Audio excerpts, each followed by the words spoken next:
৭১ নম্বর প্রশ্নে বলা হয়েছে সুনির্দিষ্ট পূর্তিকার আইনের ৯ ধারার অধীনে কোন মামলা দায়ের করা যাবে না? অ্যান্সার হচ্ছে ক, সরকারের বিরুদ্ধে। ৭২ নম্বর প্রশ্নে বলা হয়েছে সুনির্দিষ্ট পূর্তিকার আইনের ৯ ধারা অনুসারে জমির দখল পুনরুদ্ধারের জন্য কোন বিষয়গুলো প্রমাণ করতে হবে? অ্যান্সার হচ্ছে গ, দখল ও বেদখল।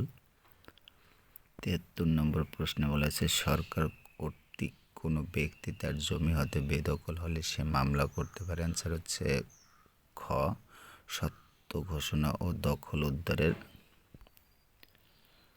৭৪ নম্বরে বলা হয়েছে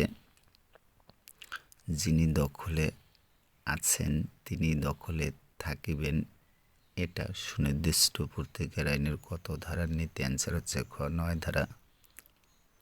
৭৫ নম্বরে বলা হয়েছে সুনির্দিষ্ট পূর্তিকার আইনের ৯ নং ধারার বিষয়বস্তু কি? অ্যান্সার হচ্ছে ক, দখল পুনরুদ্ধার।